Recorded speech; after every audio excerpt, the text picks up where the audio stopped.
ଓಂ ନମଃ ଓಂ ନମଃ ଶିବାୟ।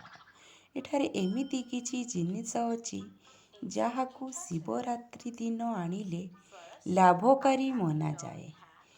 ମହାଶିବରାତ୍ରି ହିନ୍ଦୁ ଧର୍ମର ଏକ ପବିତ୍ର ଉତ୍ସବ, ଯାହା ଭଗବାନ ଶିବଙ୍କ ପୂଜା ପାଇଁ ଉଦ୍ଦିଷ୍ଟ।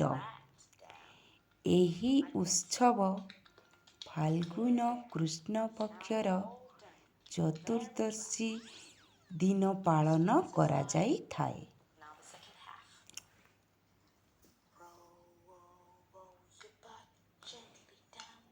ଏହା ଏକ ଅତ୍ୟନ୍ତ ଶକ୍ତିଶାଳୀ ରାତି, ଯେଉଁଥିରେ ଭକ୍ତ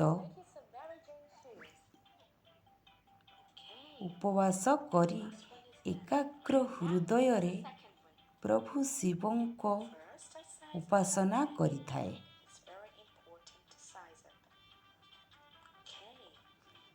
ମହାଶିବରାତ୍ରି ଶିବ ଓ ପାର୍ବତୀଙ୍କ ବିବାହ ଉପଲକ୍ଷେ ହୁଏ ବୋଲି ବିଶ୍ୱାସ ରହିଛି।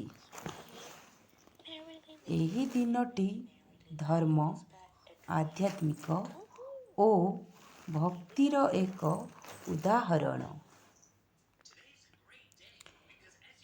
ଗୁରୁତ୍ୱପୂର୍ଣ୍ଣ ନିୟମ।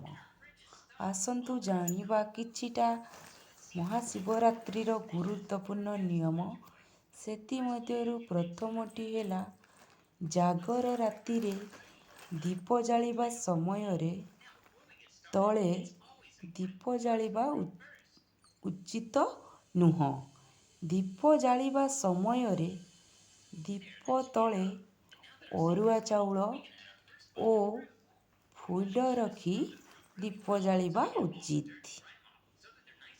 ନମ୍ବର 2, ଯଦି ଘିଅର ଦୀପ ନାହିଁ ତାହେଲେ ରାଶି ତେଲରେ ଦୀପ ଜାଳିପାରିବେ।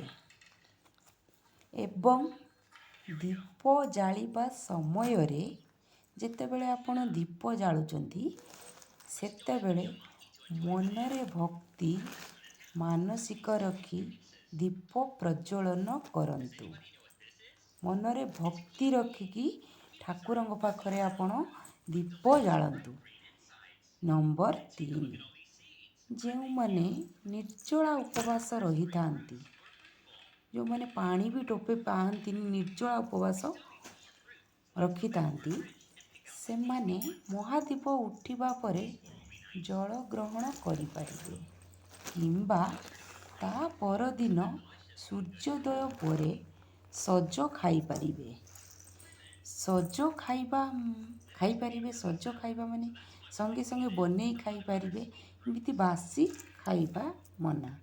ନମ୍ବର 4, ଶିବରାତ୍ରି ଦିନ ବିନା ବେଲପତ୍ରରେ ପୂଜା ଅସମ୍ପୂର୍ଣ୍ଣ। ଆପଣମାନେ ଜାଣିଥିବେ ଶିବଙ୍କର ପ୍ରିୟ ବେଲପତ୍ର, ତ ସେ ବେଲପତ୍ର ବିନା ଶିବଙ୍କ ପୂଜା ଅସମ୍ପୂର୍ଣ୍ଣ।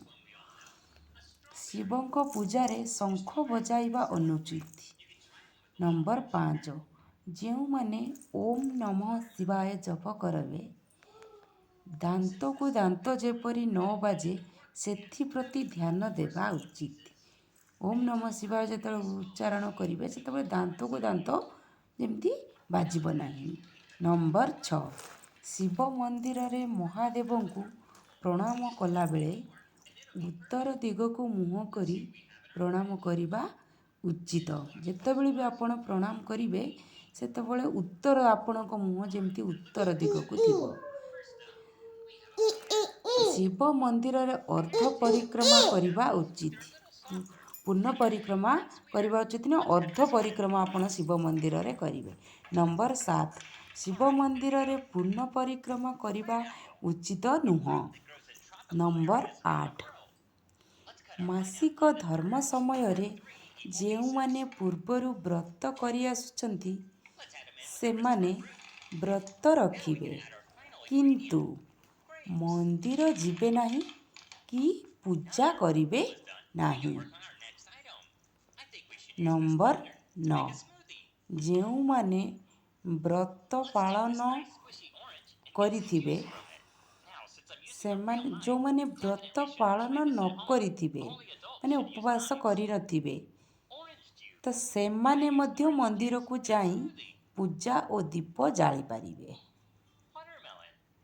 ନମ୍ବର 10, ଏହି ଦିନ ଜାଗର ଦିନ ପିଲାମାନଙ୍କର ନାମକରଣ, ବିଦ୍ୟା ଆରମ୍ଭ, ନୂତନ ଘର ପୂଜା, ଭୂମି ପୂଜା, କର୍ଣ୍ଣବିନ୍ଧ ସଂସ୍କାର ଇତ୍ୟାଦି ଶୁଭ ହୋଇଥାଏ। ଆପଣଙ୍କର ଯେକୌଣସି କାମ ବି ଥାଉ ଏହି ଦିନ ଆପଣ କରିବେ, ପୂଜାପୂଜି କାମ ହେଉ କି ପିଲାମାନଙ୍କର ସ୍କୁଲରେ ନାମ ଲେଖା ହେଉ ଏହି ଦିନ କରିବେ। ଏହି ଦିନଟି ଅତ୍ୟନ୍ତ ଶୁଭଦାୟକ ହୋଇଥାଏ। ଭକ୍ତିରେ ଥରୁଟିଏ ଓମ୍ ନମଃ ଶିବାୟ ଲେଖିଦିଅନ୍ତୁ। ଯଦି ଭିଡ଼ିଓଟି ଲାଇକ୍ କରିବେ, ସେୟାର କରିବେ, କମେଣ୍ଟ କରିବେ